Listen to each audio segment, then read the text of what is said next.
Hi, everybody. I found out this morning that I'm the only person who's doing a PowerPoint, and it immediately made me feel like a typical political, businessy type of person, until I realized that there's a real reason for me having that. And it's because I want you to look at that and not at me, right? And even that sounds like a sort of tricky feminist thing to say, but it's real. Because I'm building on everything really that people already said this morning. And amongst those things was the notion that change and transformation won't come from me, a person. It's going to come from it and everywhere. And what I'm going to share with you today, promise, there won't be lots of lists of, this is what you must do, the 10 things you must do. This is mostly images that I want to do a lot of the work that in half an hour I simply can't do. So allow the images to do their work and speak for you, on which point many of the images that you'll see today are the images that are in my new book, The Politics of Waking Up, by Christopher Burrows. He's not here with us today, but I had a very important, there's the book, and I can show you the images as well. So this book has become a really beautiful artifact without my having anything to do with it at all. But these sorts of pictures, are great. They're not the pictures, interestingly, of what I'm suggesting in the book. So there's a relationship between me and the images. I'm doing a big preamble, but it really means please look at the screen.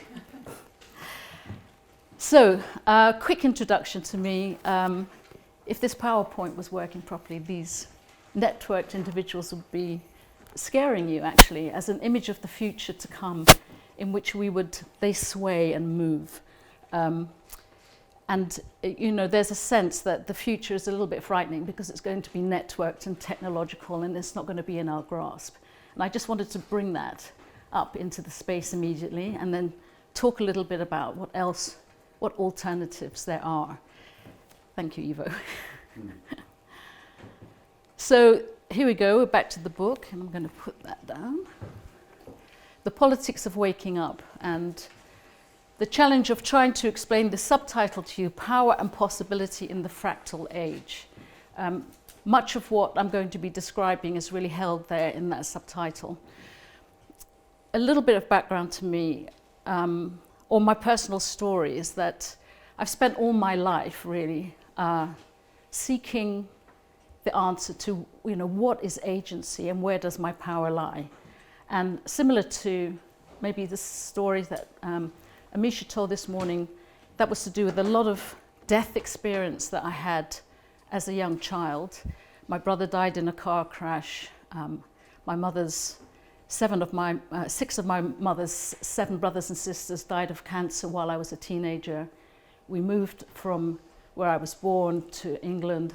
I'm the child of an Indonesian Muslim father and a Dutch Catholic mother. I have a lot in common with the people that have spoken so far, and I see myself as a global citizen. But as a global citizen living in the UK, where is my agency? What difference can I make? Has always been the question that I've been asking. I moved through a number of projects in my life, starting from I was a journalist, and then I studied conflict transformation as the answer. And then I became an expert in soft power as a major part of the answer. But eventually I moved to politics, and not least because everybody told me that unless you are looking at politics, you're not really looking at power, and nothing will really change. And to some extent, I was buying that. But when I wrote this book, and I really wrote the book as a series of blogs for the Emerge project, which was looking at all that I'd learned in the 4.5 years that I'd been running a political platform called The Alternative. But my editor, Mina over here, invited me to look back and see where it was that my really formative thoughts had come from. And I was taken back to a village in Indonesia called Talawa, where I had, as a 22-year-old, post-university, on my gap year, looking for my roots, had met a group of what I call Buddhist anarchists. And we were regularly visiting villages outside of the main capitals. And there, for the first time, I saw, or I had an experience that was really formative in my life, and I'll try to relay it to you. We would go to visit a village, and at that time it was military rule, and people were living in quite a passive way, with food parcels coming every 2 weeks. But they were quite content. There was a sort of dependency on the military that was fine. There wasn't anger, there wasn't real extreme poverty. It was a kind of dependency that was fine. And as we visited with this group of Buddhist anarchists, the leader of the group would sit like we're standing here, and sit with people and just lecture, do short lectures on Buddhism. And it was a particular kind of Buddhism, Japanese orientated, very action orientated. And I couldn't understand Indonesian at the time, so I was just listening to him and listening to the cadences of his voice. And what I heard was him saying repeatedly this word, ada.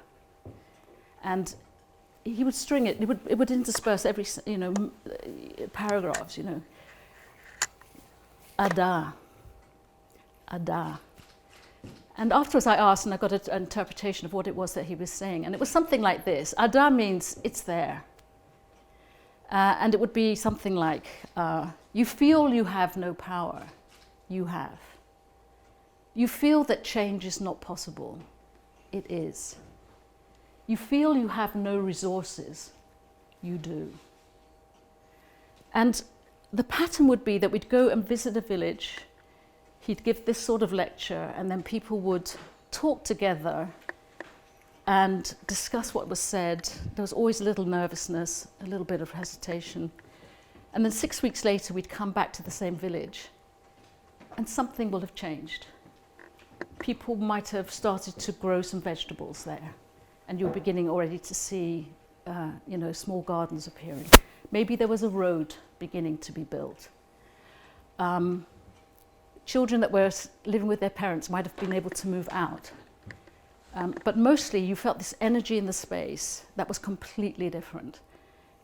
Coming together, lecturing again, you'd see young people standing up and giving experiences of conversations they've had with others. You'd see, and maybe a farmer stand up and explain what he was planning now for this season.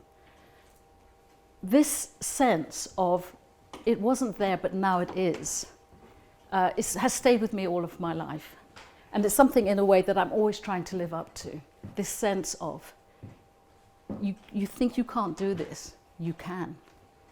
And that somewhat flies in the face of what I feel we've all been experiencing, even today, and I feel all the time, that this idea that we really have to surrender ourselves to the disturbance and the commotion and the not knowing. And I'm going to do a little bit of suggesting that maybe we do know, and maybe there is something that we haven't really opened our eyes to until now. Thank you. So, coming back to politics, the time that we started 4.5 years ago, for sure, politics was broken. The very moment that I decided to jump from the political think tank I was part of, which is party politics. I was part of a party political think tank for 5 years. I'd even stood to be an MP. That was like a near-death experience in itself. And decided that we had to have an alternative. That was the day that Joe Cox was murdered, and I don't know if any of you remember that day. 5 days before the Brexit referendum, the crisis of how politics divides us was really so extreme at that point that somebody had decided, as a lever, that it was necessary to murder somebody who had chosen to remain. And all of us have experienced the incredible division that politics can achieve in our society.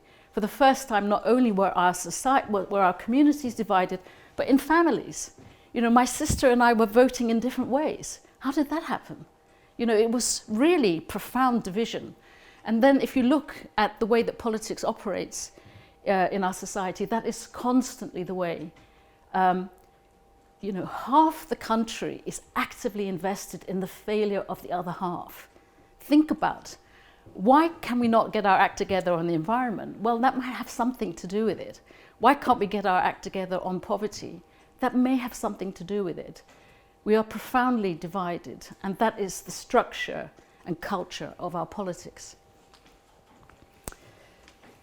So yes, I think I'm going to skip through some of these faster. So this is one of the beautiful images that Chris has written, which shows, on the one hand, this profound division, but also, the stories that are around that are trying to overcome the profound division. Yeah, thank you. So the facts are that only 2% of people, I'm going to talk a little bit about the politics and what we have to unlearn. Only 2% of people are members of political parties in the UK and across Europe. The highest across Europe is in Austria, where it's 5%. So what does that mean if you're not a member of a political party? It means that the whole discourse around power and agency is held by this 2%, and the media is feeding on that discourse. The question has to be begging, doesn't it? What's happening in the 98%? Thank you. So this, the importance of how the media carries the story of the 2% and carries the culture, the mythology, the intentions of that 2% cannot be underestimated. For example, at the moment, we are apparently in a culture war. This word culture war comes up every day in our newspapers. The idea that the woke, that we are either woke or not woke, for example, is fed to us daily. The political parties take positions on these things, and then we find ourselves taking positions on these divisions. It cannot be emphasized how much the media is shaping our idea of where power lies. Thank you. So when I was invited to think about this as moving to beauty or doing beauty, I was reminded that as I was trying to move from an old political system to a new one, that I would always be looking for different kinds of images to create new metaphors, to suggest new systems that would make a difference and create a different kind of politics. And the elephant was constantly coming up. And so I just thought I'd give a slide to the elephant. So here we have, not yet,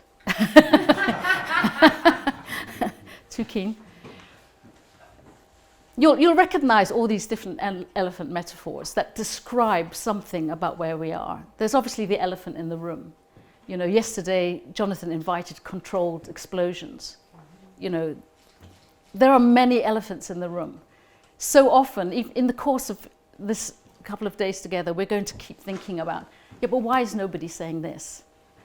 And then there's the image of the elephant tethered to the rope. This is very, very important for the 98%.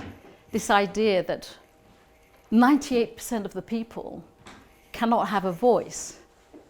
How could that be? They're only 2% and we're 98%. I'm sorry, I don't mean to do the them and us too much. But this is the news story, for example, that Occupy landed when they first coined the phrase the 99%. Sometimes to get that in your mind is very important. And here, this is the story of the blind men and the elephant. So I think about this a lot when I'm thinking about what kind of new system is it that we're trying to give rise to. And I think about the fact that so many people, every one of us in this room would have a different perspective on this system. But like the blind man and the elephant, we can only really create it together. So another good elephant metaphor. And then I don't know how many of you know about the elephant, this pack of elephants that's been moving in China. How many are you aware of this? Yeah. Quite an extraordinary, they've become celebrities apparently, worldwide celebrities, but this group of elephants just decided to start to move as a pack across China, then being followed by the cameras. So the elephant's on the move. Thank you. So when we founded The Alternative, we just started with a very big question. If politics is broken, what's the alternative? It's a massive, wide question. It wasn't a political party, it's a political platform, and it invites a lot of questions, but we report very assiduously on what we call the 98%. So we're looking outside of the party political bubble and that news source, and looking every day at what it is that we're not reading about in the newspapers, and the amount of innovation and ingenuity and prototyping and experimental ideas that are going on every single week. You know, we can never contain them in our weekly newsletter. I think you've all heard this idea that, you know, we could already solve climate change if we wanted to. There's plenty of evidence that that is the case. The case is not that we don't have the science. The case is not that we don't have the solutions. The problem is really, why are we not implementing the solutions that we know that we have? So we talked about a new kind of politics as at least requiring a different kind of idea about the future, right? To occupy the future in a completely new way. And really, in a sense, not to spend too much more time trying to fix the past. Can we fix the past? Or do we need to move energetically into the future? The shifting story. Now, the shifting story is not, we need a new narrative, as Jonathan recommended yesterday, or did the opposite of recommending yesterday, suggested we don't need to do that anymore. But there is, nevertheless, a new story emerging that comes from the evidence that we're reading. So if you were to stop reading your daily newspaper now and just read The Alternative for a month, you would see a new story about the future arising in you. It would be telling you a different story. This is very important, what I call the onto shift. If we think about politics, most people don't want to think about politics at all, which is why they're not members. It's ugly, it's manipulative, it's divisive. How do we actually change the feeling? If we're thinking about our power and agency, how do we make it beautiful? How can it be beautiful? That's a huge challenge for the word politics, is to be able to shift it into a different way of being. If we had these three things, we would have a system shift. We wouldn't need to call for a system shift. This would be a system shift. Thank you. But nevertheless, here we are. It's my contention that for over 20 years, we've been in a revolution. So after looking at this problem or this challenge for the last 4.5 years, it's clear that we've been in a revolution for about 20 years. Not just the revolution of innovation, but this great revolution that came with the internet, where suddenly anyone who had access to a mobile, and then even more so if they have access to a computer, was for the first time having able to get information that they had no access to before, was able to make connections with others. So massive ability to mobilize, to group, to create solidarities between people, to have the information to be able to do that, but also to be able to see yourself in the public space for the first time. We shouldn't underestimate the power of somebody who never saw themselves in the public space, never saw themselves in the media, being able to take a selfie and put themselves on the map. This shifted our sense of agency and shifted our idea of who we are and who we might be. And this is what is called, in the NGO world, is the era of the non-state actor. It's no longer the state that is deciding what the public space looks like. It's now all of us. And it's quite a battle, and it causes a lot of chaos and confusion.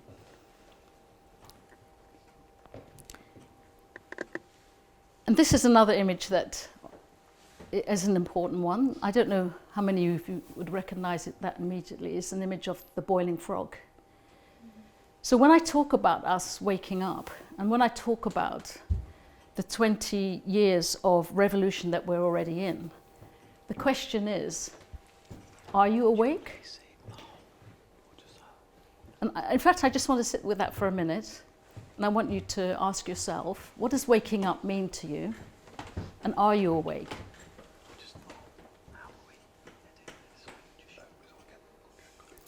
Because this image of the boiling frog is one that makes me very uncomfortable.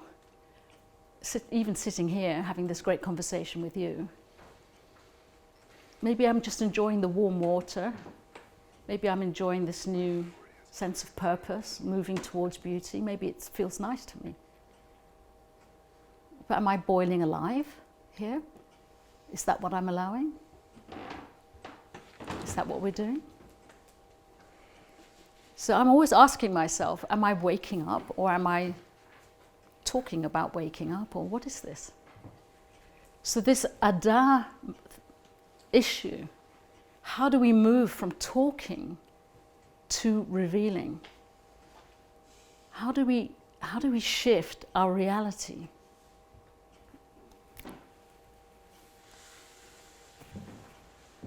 Because in reality, and this is now me speaking from my life as a psychosocial therapist, there's no question that our minds are not our own. The way we think, the way we behave, what motivates us, we've been shaped by other forces. We are all consumers of the growth economy. We want things we don't need. We buy stuff we can't get rid of. Our minds are not our own. How do we escape that? Thank you. So one of the ways that in my practice as a psychotherapist, I try to reconnect myself and reconnect clients, but I think it's also a challenge for our societies, is to understand our emotional drives and our emotional motivations. And in the Human Givens School of Psychotherapy that I was a student of, these were identified as 9 emotional drives. And I think you'll all recognize them, and maybe if you look at them, maybe just one of them will stand out to you as the thing that really motivates you. Very often the need for belonging has already been mentioned, but very often the need for status, an ongoing status, something very hard to drop. Need for intimacy. Anyway, I won't go into them one by one. What's happened is that through the power of advertising, the power of imagery, we've been convinced that we can achieve these things through buying stuff. So a handbag can give you status, or a can of Coke can give you belonging. We're addicted. And we don't know why it is that we do what we do. So the real challenge is, can we get these emotional needs met in healthier ways? Because if we can reorientate ourselves in that way, we have a new system. So again, going back to politics, trying to find our way out often leads to this miasmic sort of, here's the path and this is what we must do, and it becomes a little bit overwhelming. But I'd like to suggest that it could be faster than that. Thank you. What I'm proposing with politics is that there has to be a new political axis, right? And that political axis has to be understanding that we're not homo economicus, and that the material things are don't really describe us well enough, that we are this more complex bio-psychosocial spiritual entity that the people in this room certainly will be familiar with, and that we redesign our communities and our lives to get those needs met in that way. And that when we can do that, we can start to talk about the power of our communities and how together we can help each other get our needs met. And through that, a lot of these emotional needs get met, and we feel our own agency. And then when we can understand the connectedness of that to the planet. Now, I'm obviously saying something that sounds very complex, but I'm going to try and show you that it's not that complex, in fact. But the new political access would be this: I, we, world. The health of the individual human being, the health of the community adds up to the health of the planet. In a sense, I hope you can imagine that just shifting our sensibility in that direction would give rise to very different decision making and very different outcomes. So when I started to think again, how do we reorganize around the I-we world, and is it possible to do that?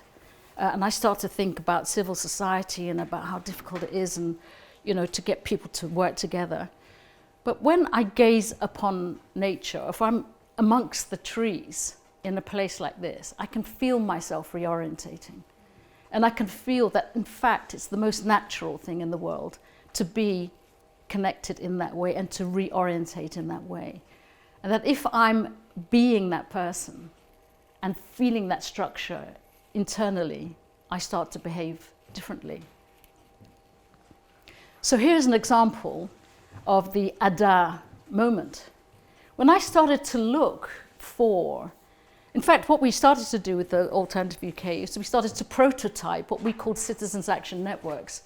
And here in the middle, you'll see what happened when we went to Plymouth, worked with groups of people, really worked assiduously on creating groups that were as diverse as they could be in that place, meaning culturally diverse, gender diverse, but also diverse in the sense of multiple levels of agency, right? Different kinds of agency in the room together, invited them to look at the future, and then invited people to help each other begin to start projects. This is what came up, this thing in the middle here. So, there was an entrepreneurial spirit, there was a can-do, there was a lot of energy and enthusiasm. People came up with these things that you see there in the middle. But after we were doing a bit of this prototyping, we began to look with a different eye at what was already going on, and we saw that it was already happening. We didn't need to do this work. This work has been happening everywhere for the last 20 years. So you might talk about the work of cooperatives, you might talk about the work of transition towns, you might talk about here in India, this is a national movement called neighborocracy. Read the Alternative to find out more about it. This is Cooperation Jackson in the US. There are so many of these, what we call citizens or community agency networks, appearing everywhere. But if you can't see them, if you're not looking for them, you'll think it's an uphill task to create them. But once you see that they are already appearing everywhere, then it's more to do with how do you make them aware of each other? How do you share that information? How do you copy and replicate? And that's really what I refer to as the fractal era. Am I running out of time? Mm-hmm. Yeah, you tell me. Thank you. So in fact, and then there's the world aspect of it. Again, in the question, what do I need to unlearn? What needs to be reimagined? When I think about the world, I think there's at least three ways of thinking about that spherical thing that's out there somewhere. We're thinking about the globe, which might be where globalization comes from. Maybe it's a corporate kind of idea.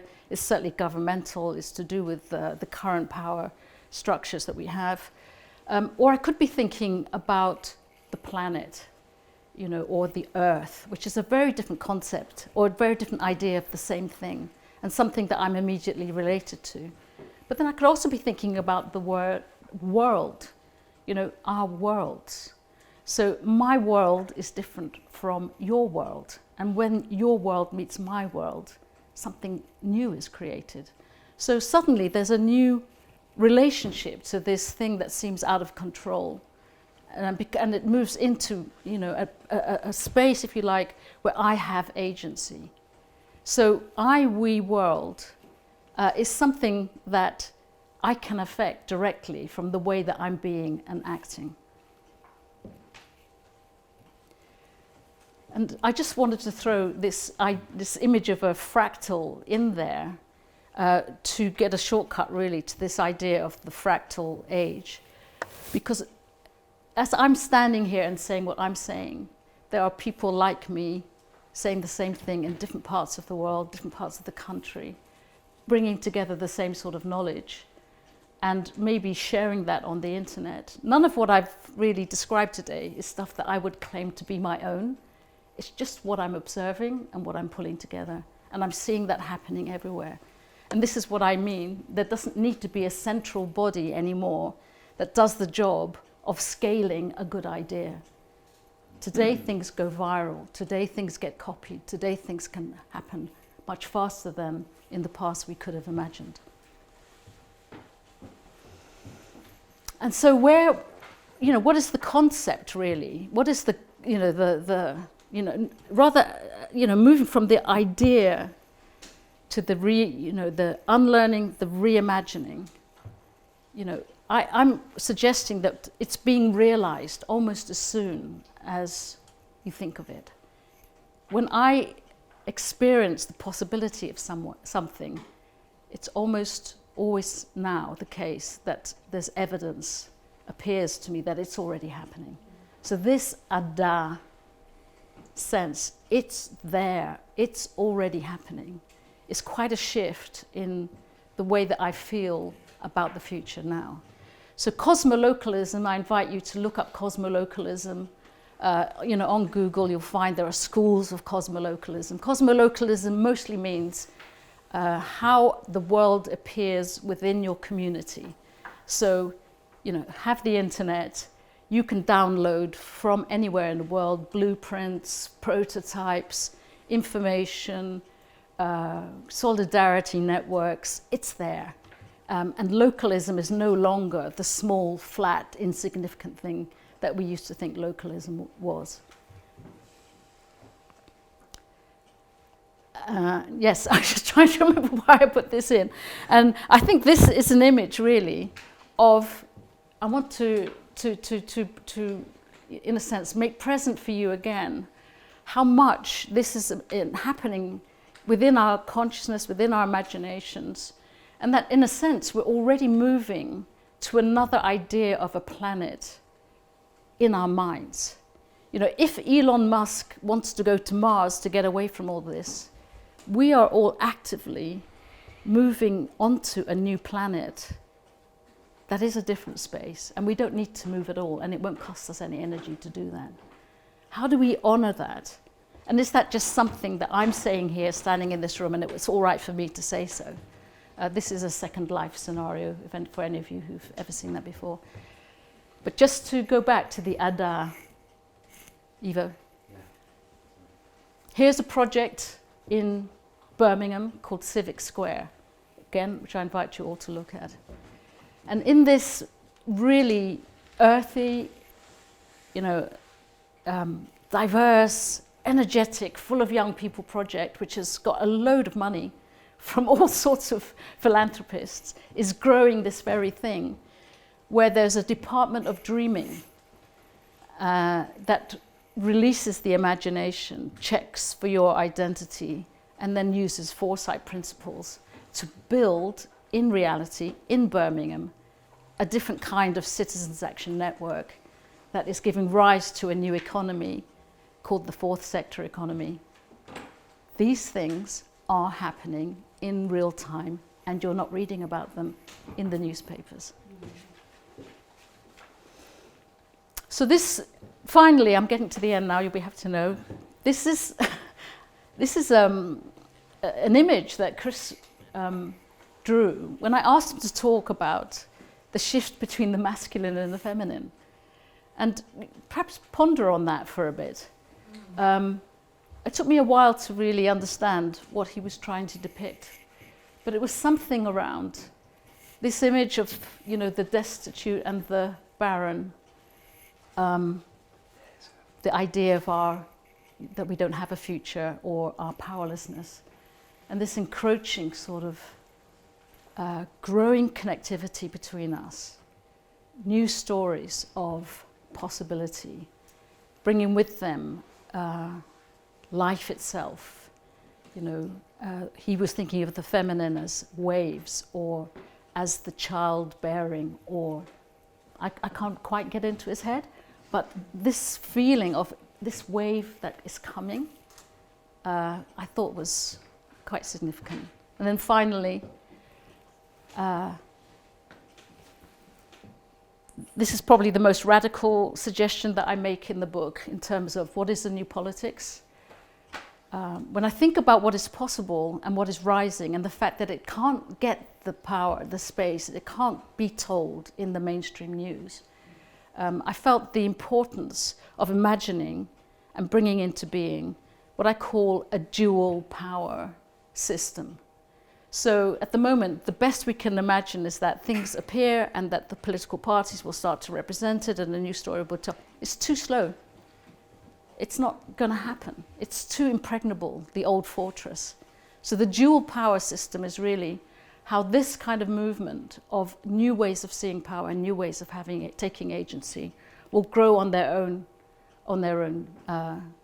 strength and their own energy. And over here, you'll see that this would be realized in a people's parliament, and so on.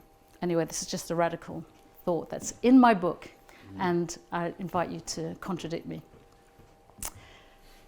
And I'll leave it there. Here, finally, is the image. I hope you'll find yourself amongst them, of which really proposes that your transformation, your efforts, your evolution is intimately connected with that of everyone else, and that we are, in fact, together, giving rise to a new future, which is already here. Thank you.